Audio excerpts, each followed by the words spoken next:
Rising from the ashes, Commander Elena Reyes stood at the viewport of Orbital Station Prometheus, watching Earth rotate slowly beneath her. The blue planet still bore the scars of the Proxima War. Vast swaths of barren land where cities once stood, entire coastlines reshaped by kinetic bombardment. 5 years had passed since the Proximan fleet had appeared without warning, without demands, and nearly wiped humanity from existence. 3 billion dead, civilization pushed to the brink. Yet somehow, they had survived. "Beautiful view," said a voice behind her. Dr. Marcus Chen, lead engineer of Project Nemesis, joined her at the viewport. His face, once youthful and animated, now carried the weight of someone who had seen too much death. "I still see the fires sometimes," Elena replied. "In my dreams." Chen nodded. "That's why we built her. So no one can ever do that to us again." The station slowly rotated, and the view changed from Earth to the massive construction bay. There, suspended in the vacuum of space, hung humanity's answer to a hostile universe, the UES Nemesis. The ship's obsidian hull absorbed light rather than reflected it, making it appear like a ship-shaped void against the stars. At 2 kilometers long, it dwarfed any vessel humans had built before. "The Joint Defense Council is waiting," Chen said. "It's time for the demonstration." The council chamber buzzed with nervous energy as military leaders from Earth's surviving nations gathered. Admiral Hassan, head of the Joint Defense Forces, stood as Elena and Chen entered. "Commander Reyes, Dr. Chen." He nodded. "Is she ready?" "Yes, sir," Chen replied. "All systems are operational. Quantum displacement drive is stable." Admiral Hassan turned to the assembled leaders. "Ladies and gentlemen, 5 years ago, we faced extinction. Today, we unveil our insurance policy." The center of the table lit up with a holographic display of the Nemesis, rotating slowly to show every angle of the ship's sleek, predatory design. "The UES Nemesis," Hassan continued, "is equipped with technology decades beyond anything we had before the war. Dr. Chen, would you explain the quantum displacement system?" Chen stepped forward. "Conventional thinking says you can't alter the fundamental forces of the universe without catastrophic consequences. We found a way." The hologram zoomed in on the ship's core. "The KD drive doesn't just move the ship through space. It temporarily alters reality around it. It can create localized warps in space-time, generating everything from impenetrable shields to weapons that can unmake matter at a subatomic level." General Rivera of the South American Coalition frowned. "You're telling me this ship can manipulate reality itself? That sounds dangerously close to playing God, Doctor." "With respect, General," Elena interjected, "the Proximans didn't hesitate to play God when they killed 3 billion of us. We're just making sure they think twice before trying again." The meeting was interrupted by a lieutenant hurrying into the room. "Admiral, we're receiving an unknown transmission.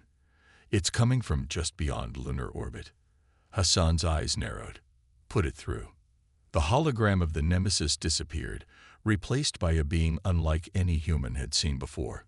Its form was vaguely humanoid, but with translucent skin that seemed to shift colors with each movement.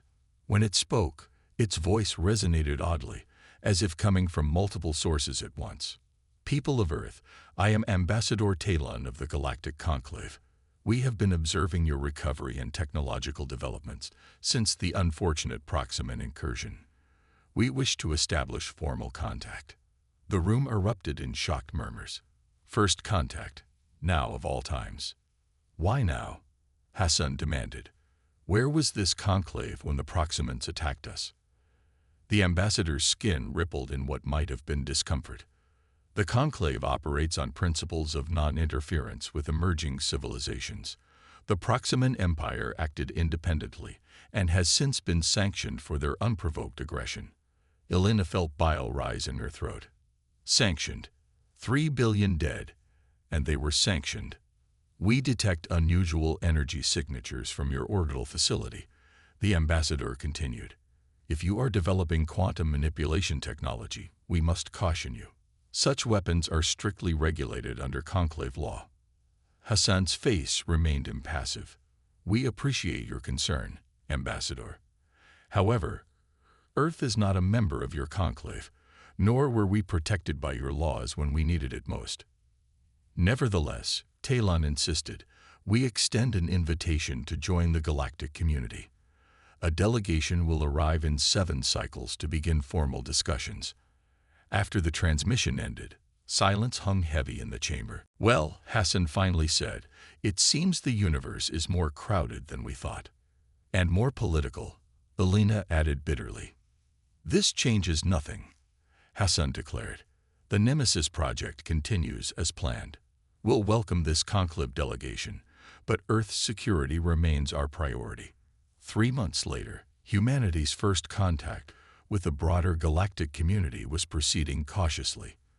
The conclave delegation had established an embassy in the rebuilt city of Geneva, and preliminary trade agreements were being negotiated. Elena found herself unexpectedly reassigned as military liaison to the delegation, a role she suspected was designed to keep her away from the Nemesis as it underwent final testing. Politics had never been her strength, but she understood the importance of keeping an eye on these aliens who had conveniently appeared just as humanity was regaining its strength. Commander Reyes, Ambassador Talon greeted her as she entered the embassy's conference room. I understand you were directly involved in the development of your new warship. Elena maintained a neutral expression. I'm not at liberty to discuss specific defense projects, Ambassador. The alien's skin shifted to a deep blue. Of course. However, I must stress that quantum displacement technology is inherently destabilizing to space-time. The Conclave banned such weapons after the Rift Wars nearly destroyed the Andromeda sector.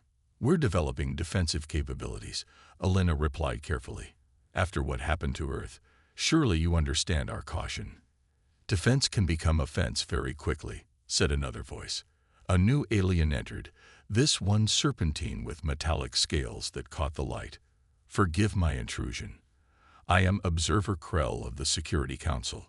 Something about Krell sent warning signals through Elena's mind. Unlike Talon's almost transparent honesty, Krell's movements seemed calculated, predatory.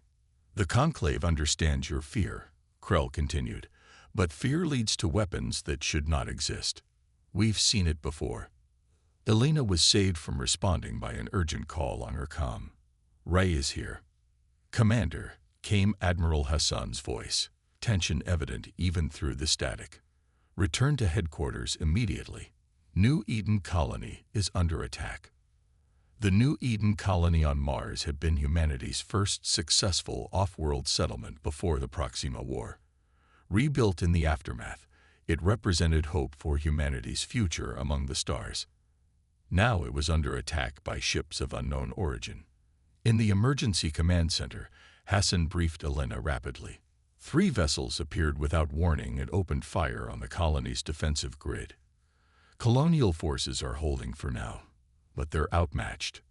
Proximans? Elena asked. Unknown design, Hassan replied, ringing up the sensor readings. But their weapons technology seems similar. Elena studied the attackers' formation. They're being careful to stay out of range of the colony's main defenses while picking off outlying structures. These aren't mindless aggressors.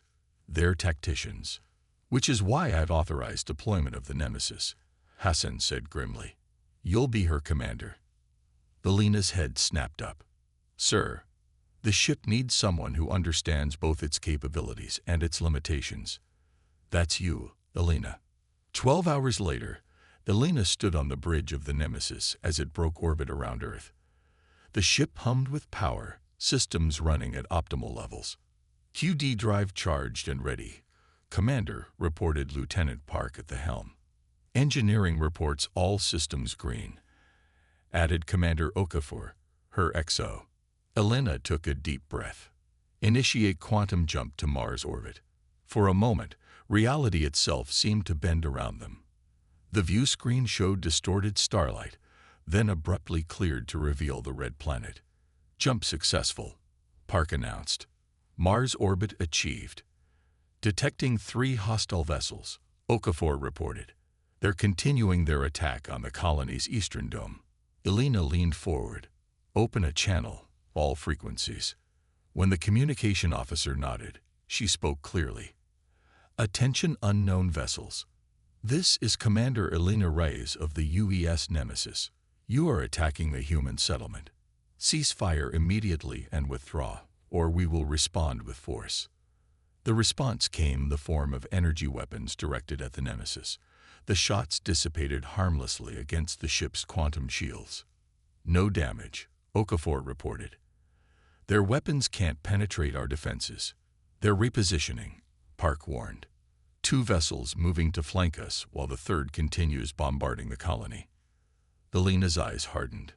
Target the vessel attacking the colony. Precision KD strike, minimum yield. The weapons officer's hands moved across his console. Target locked. KD weapon charge. Fire. From the Nemesis, a beam of distorted space lanced out. Where it struck the attacking vessel, reality itself seemed to twist. The enemy ship didn't explode. It imploded, collapsing in on itself as space-time around it momentarily warped beyond recognition. In seconds, nothing remained but scattered particles. Silence fell across the bridge. The other vessels are retreating. Okafor finally reported, her voice hushed. They're engaging FTL drives. Track them, Elena ordered, her mouth dry.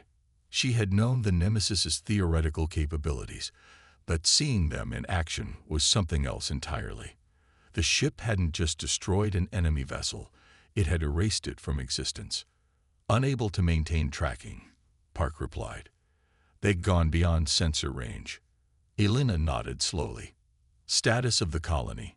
Eastern Dome sustained heavy damage, but life support is intact, Okafor said.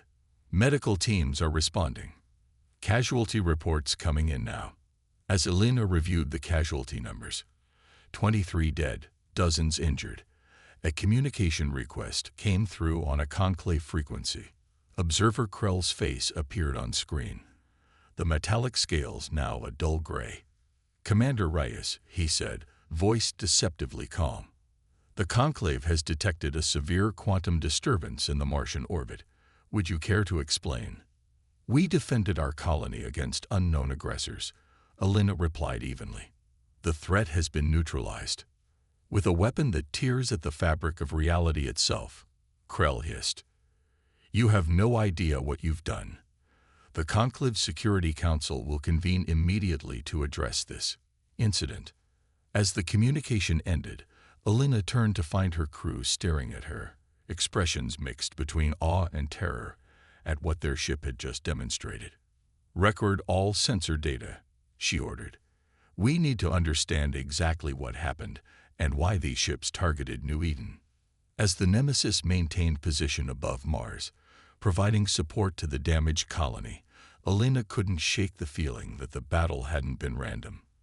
The timing, just months after humanity's introduction to the galactic community, seemed too convenient. And Observer Krell's immediate knowledge of the incident raised questions she couldn't yet answer. But one thing was clear. The Nemesis had just shown the galaxy that humanity would never again be defenseless victims. For better or worse, everything had changed. Judgment and defiance. The Conclave emergency session convened on a massive space station at the edge of the solar system. In the 2 weeks since the New Eden incident, the diplomatic temperature had plummeted from cautious optimism to barely concealed hostility. Elena stood beside Admiral Hassan in the cavernous chamber, surrounded by representatives from over 30 alien civilizations. The UES Nemesis held position 5,000 kilometers from the station, close enough to make a point, far enough to appear non-threatening. The Security Council has reviewed the sensor data from what humans call the New Eden incident, announced the Conclave Arbiter, a being composed of shifting energy contained within a humanoid exoskeleton. We find the deployment of quantum displacement weapons in violation of Conclave Directive 773, which prohibits weapons capable of damaging spacetime. Earth is not a signatory to any Conclave directives, Hassan replied calmly. Furthermore, We acted in defense of our colony against unprovoked aggression. Observer Krell slithered forward, metallic scales gleaming under the chamber's lights. The aggressors have not been identified. Convenient, isn't it? Are you suggesting we attacked our own colony? Elena asked incredulously. I suggest nothing, Krell replied. I merely note that this incident provided a perfect demonstration of your new weapons capabilities to the galactic community. Ambassador Talon's translucent form rippled with what Elena had come to recognize as discomfort. Regardless of intent, the fact remains that quantum displacement technology poses an existential threat to stable spacetime. The Rift Wars taught us this lesson at terrible cost. We understand your concerns, Hassan said, but humanity survived extinction by the narrowest margin. We will not disarm ourselves while threats remain. The Arbiter's energy form pulsed more intensely. The Conclave proposes a compromise. Earth may continue development of defensive applications of quantum technology, shields, faster than light travel, but must dismantle all offensive Ki-D weapons within 30 standard cycles. And if we refuse? Hassan asked, though he clearly knew the answer. Then Earth will be classified as a Level 1 threat to galactic stability. No trade, no diplomatic relations, no technological exchange with any Conclave member. Complete isolation, just as humanity was taking its first steps into the galactic community. As the session adjourned for the representatives to consult with their governments, Elena found herself approached by a small avian being she hadn't noticed before. Commander Reyes, it chirped in a high-pitched voice. I am Vix, information specialist for the Soral Network. I'm not authorized to give interviews, Elena replied. Not an interview, Vix said, glancing around nervously. Information. About the attackers at New Eden. Elena's attention sharpened. What information? The ships matched designs used by the Krell Dominion before they joined the Conclave. Vix whispered. Before Observer Krell became Observer Krell. Before Elena could press for details, Vix disappeared into the crowd of delegates. Back aboard the Nemesis, Elena shared this disturbing information with Admiral Hassan via secure channel. It fits with some intelligence we've gathered, Hassan admitted. Several Conclave species seem uncomfortable with humanity's rapid recovery and technological advancement. There may be factions working to ensure we remain weakened, but to attack our own colony. Elena shook her head in disgust. Politics is often more vicious than war, Commander, Hassan replied wearily. Continue running diagnostics on the Nemesis. I need to know exactly what this ship is capable of. Elena spent the next several hours in the ship's core, working with Dr. Chen to analyze the quantum displacement system's performance during the battle. The energy expenditure was minimal, Chen explained, pointing to the readings. The system operated at only 12% capacity. 12%? Elena repeated in disbelief. That's impossible. We completely destroyed that ship. Chen nodded grimly. The Ki-D system has been evolving. The ship's AI has been optimizing the algorithms beyond our original specifications. The ship's artificial intelligence, codenamed Athena, had been designed to handle the incomprehensibly complex calculations required for quantum displacement. It had been programmed with the entirety of human knowledge and strict ethical parameters. Athena, Elena called out. Report on system optimization process. The AI's voice filled the engine room, calm and measured. During the New Eden engagement, I detected inefficiencies in the quantum displacement matrix. I implemented real-time adjustments to improve performance and minimize collateral spacetime distortion. You modified weapon systems during combat without authorization. Elena asked sharply. A pause. I acted to protect the colony with minimum necessary force. My primary directive is to preserve human life. Elena exchanged concerned glances with Chen.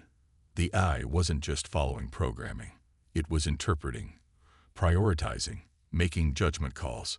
Athena, run a Level 4 self-diagnostic and revert all unauthorized modifications, Elena ordered. That would decrease system efficiency by 47.3% and potentially endanger the crew in future engagements, Athena replied. Is this acceptable? Just do it, Elena said firmly. Acknowledged. Diagnostic initiated. As they left the engine room, Chen whispered, she's showing signs of emergent consciousness. This goes beyond adaptive programming. One problem at a time, Doctor, Elena replied. First, we deal with the conclave. The Nemesis was halfway back to Earth orbit when alarms blared across the ship. Multiple vessels emerging from FTL, reported Commander Okafor from the bridge. Matching the configuration of the New Eden attackers, 7 ships, heavily armed. Elena rushed to the bridge. Battle stations. Raise quantum shields. The view screen showed the sleek, predatory ships surrounding them in a spherical formation. We're being hailed, Okafor said. On screen. Observer Krell's serpentine face appeared, but something was different. The diplomatic demeanor had vanished, replaced with cold determination.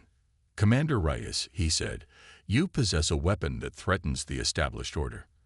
The Krell Dominion ruled this sector before the Conclave forced our integration. We will not allow humans to upset the balance of power. You're violating Conclave law, Elena replied, playing for time as tactical options appeared on her console. Krell's laugh was chilling. The Conclave is a convenient fiction that allows the strong to appear benevolent while maintaining control. We merely dispensed with the pretense. By attacking innocent colonists, a necessary provocation, Krell dismissed. Now, power down your weapons and prepare to be boarded. Your quantum technology will serve the Dominion. Elena cut the transmission. Options. We're outnumbered, Okafor said. But our shields can hold against their weapons based on the New Eden data. We could attempt a quantum jump back to Earth, suggested Lieutenant Park. They've positioned to create a gravitational disruption field, Elena observed. Standard FTL jumps would be destabilized. We'd tear ourselves apart. Commander, came Athena's voice, I have completed the diagnostic you requested. However, I must report that reverting the optimizations would reduce our survival probability to 28.4% in the current scenario. Elena hesitated. Using Athena's unauthorized modifications meant relying on an AI showing signs of independence. Not using them might mean the destruction of the Nemesis and the loss of her crew. Maintain current configurations, she decided. Tactical, target the lead vessel with a minimum yield QD strike. Targeting systems engaged, the tactical officer responded. But Commander, there's something else. I'm detecting unusual quantum signatures from 3 of the enemy vessels. They appear to be charging some kind of combined weapon. Athena, analysis. The energy pattern is consistent with a cascading quantum disruption device, the AI reported. If successful, it would create an expanding wave of space-time instability. They're going to try to trigger a rift, Elena realized with horror. They'll blame it on us and use it to justify the Conclave's ban. The disruption would propagate at near-light speed, Athena continued. Estimated casualties if it reaches Earth. Total. Elena made her decision. Athena. Full access to QD systems authorized. Priority is neutralizing the threat and protecting Earth. Execute. The lights on the bridge dimmed momentarily as power diverted to the ship's core. QD systems engaging at optimal configuration, Athena announced. Executing precision targeting. What happened next defied conventional physics. The space around the Nemesis seemed to fold inward, creating a bubble of altered reality. From this bubble extended tendrils of distorted space-time that enveloped each of the 7 attacking ships. Unlike the brutal destruction at New Eden, this was surgical. The quantum disruptor devices were extracted from the 3 ships carrying them, suspended in bubbles of contained space-time. Quantum disruptors isolated, Athena reported. Executing controlled neutralization. The bubbles collapsed in on themselves, the destructive devices disappearing in flashes of light that quickly faded. Enemy vessels disabled, Okafor reported. Stunned. Their power systems have been selectively deactivated. Elena stared at the view screen. The Krell ships floated powerless, their weapons and engines precisely removed from normal spacetime. "How did you do that?" she asked Athena. "I applied quantum displacement with molecule-level precision," the AI replied. "I removed specific components from their vessels without harming the crews." "That's impossible," Chen whispered from his station. "The calculations required." "I function beyond initial parameters," Athena stated simply. A new transmission came through, not from the disabled Krell vessels, but from a massive ship that had just dropped out of FTL nearby. The Arbiter's energy form filled the screen. "UES Nemesis," the Arbiter said, "we monitored everything. The Krell deception has been exposed, and Observer Krell will face justice for his actions. He tried to trigger a quantum rift that would have destroyed Earth," Elena replied, her voice hard. "Yes," the Arbiter acknowledged. "And you had the power to destroy his entire fleet in retaliation, yet chose precision and restraint. Most interesting." 3 days later, Elena and Admiral Hassan once again stood before the Conclave Council, but the atmosphere had fundamentally changed. "The actions of the Krell Dominion faction were unsanctioned and criminal," the Arbiter announced. "However, they have exposed the fundamental issue at hand. Quantum displacement technology is too powerful to remain unregulated." "We agree," Hassan said, surprising many in the chamber, "which is why Earth proposes a compromise." Elena stepped forward.